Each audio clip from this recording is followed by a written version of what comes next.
आपके साथ आनंदमयी। राजनीतिक गलियारों की बड़ी घमासान।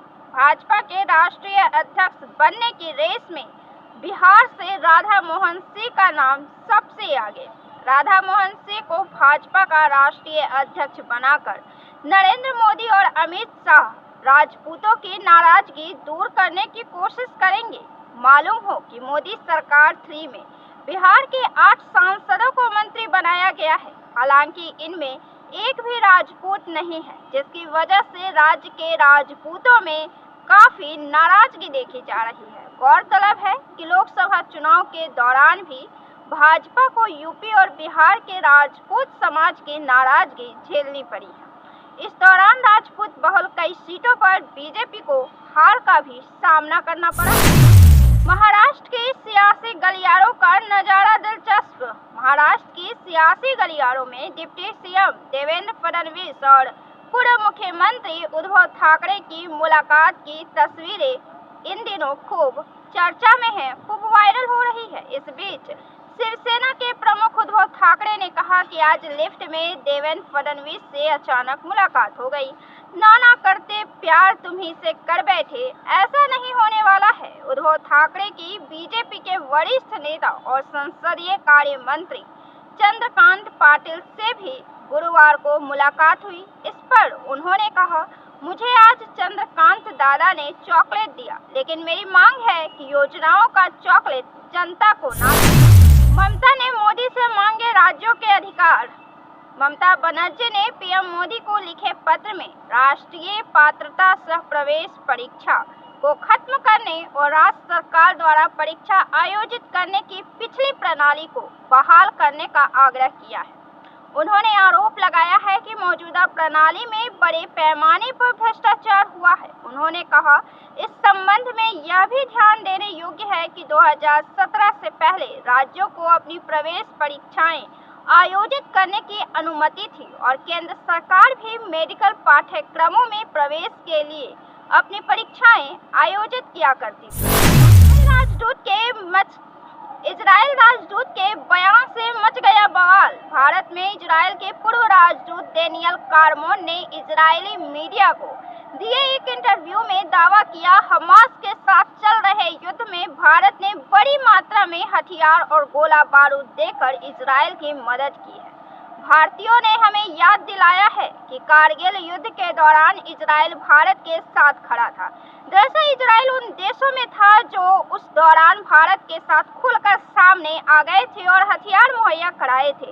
भारतीय इसे नहीं भूलते हैं और संभवतः वो इसका एहसान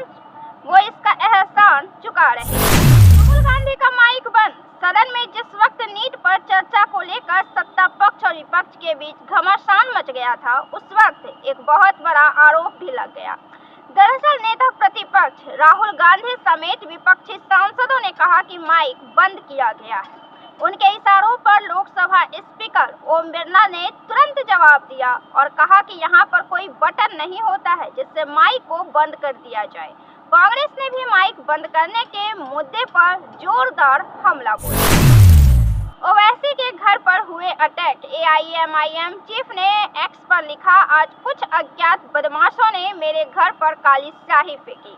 अब मैं गिनती भूल गया हूँ कि मेरे दिल्ली स्थित घर को कितनी बार निशाना बनाया गया है। जब मैंने दिल्ली पुलिस के अधिकारियों से पूछा कि उनकी नाक के नीचे यह सब कैसे हो रहा है, तो उन्होंने अपनी बेबसी जाहिर की।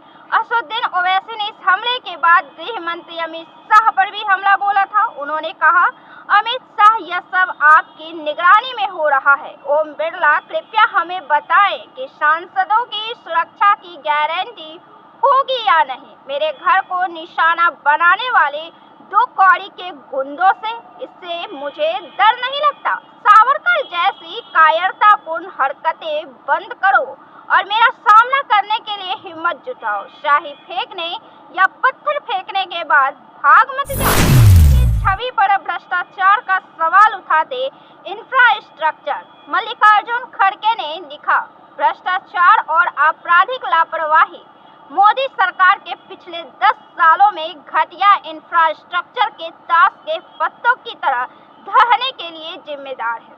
उन्होंने आगे लिखा कि दिल्ली एयरपोर्ट की छत ढहना, जबलपुर एयरपोर्ट की छत रहना, अयोध्या की नई सड़कों की खस्ता हालत, राम मंदिर में पानी टपकना, Mumbai trans harbour link road में दरारें, प्रगति मैदान टनल का बार बार डूबना, गुजरात में मोरबी पुल ढहने की त्रासदी, ये सब कुछ ऐसे उदाहरण हैं जो मोदी जी और भाजपा की ओर से विश्व स्तरीय इंफ्रास्ट्रक्चर बनाने की बड़े बड़े दावों की पोल खोलते हुए नजर। अयोध्या जीतने वाले सांसद को मिल रहे इनाम, समाजवादी पार्टी अपने नवनिर्वाचित फैजाबाद सांसद अवधेश प्रसाद के बेटे अजीत प्रसाद को मिल्कीपुर विधानसभा सीट पर चुनाव लड़ा सकती है, जिसके लिए इस साल के आखिर में 9 अन्य विधानसभा सीटों के साथ उपचुनाव होने की संभावनाएं हैं।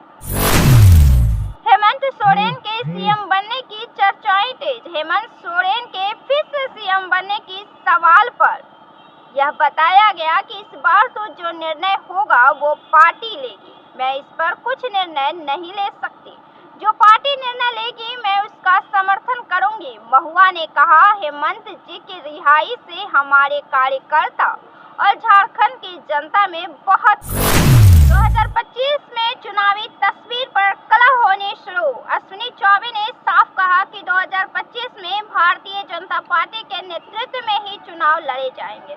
इसके बाद राजद नेता शक्ति यादव ने कहा कि अश्विनी चौबे बीजेपी के बड़े नेता हैं, हल्की बात नहीं करते हैं। जदयू ये बात मान ले कि 2025 में भारतीय जनता पार्टी उनके नेतृत्व में चुनाव नहीं लड़ेगी, यह नासमझी होगी अगर उनकी बातों को, उनके बयानों को नजरअंदाज कर दिया जाए तो। उन्होंने साफ कहा है कि जेडीयू को समझ लेना चाहिए कि बीजेपी नीतीश के चेहरे पर चुनाव नहीं।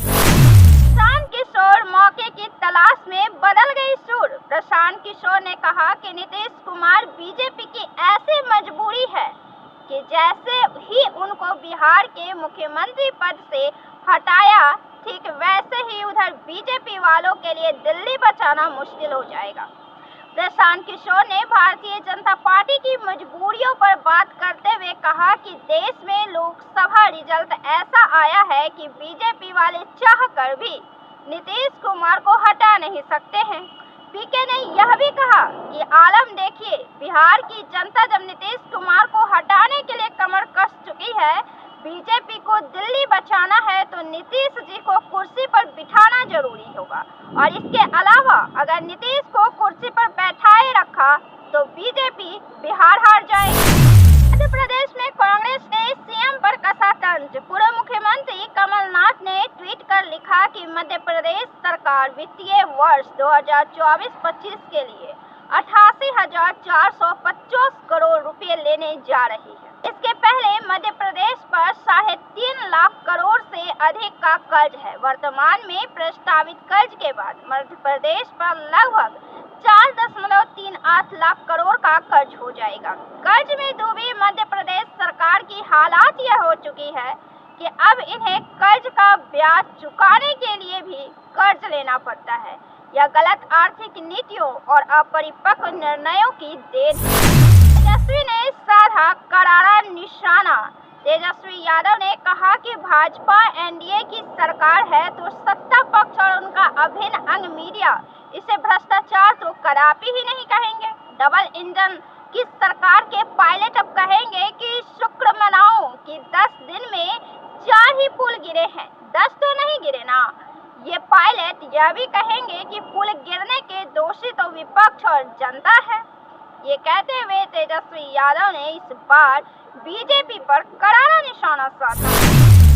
उपराष्ट्रपति ने की टीएमसी की आलोचना, उपराष्ट्रपति एवं राज्यसभा के सभापति जगदीप धनखड़ ने सदन में हंगामा करने के लिए टीएमसी सांसदों सागरिका घोष समेत गोखले और डेरेन ओब्रायन की आलोचना की है। सागरिका घोष, क्या आप इसी उद्देश्य से इस सदन में आई हैं? साकेत, आप वस्तुतः खुद के लिए एक उपद्रव बन रहे हैं। जब भाजपा सांसद सुधांशु त्रिवेदी राज्यसभा को संबोधित कर रहे थे तब वे संसद में अराजकता फैला रहे थे। राम नायडू ने कांग्रेस को किया कटघरे में शामिल। नागरिक उड्डयन मंत्री राम मोहन नायडू ने कहा कि दिल्ली एयरपोर्ट पर आज जो छत गिरी है उसका निर्माण 2009 में यूपीए की सरकार के दौरान हुआ था। उन्होंने कहा इसका उद्घाटन 2009 में हुआ था। वहीं मल्लिकार्जुन खड़गे और प्रियंका वाड्रा ने आरोप लगाया है कि प्रभावित टर्मिनल का उद्घाटन प्रधानमंत्री नरेंद्र मोदी ने किया था।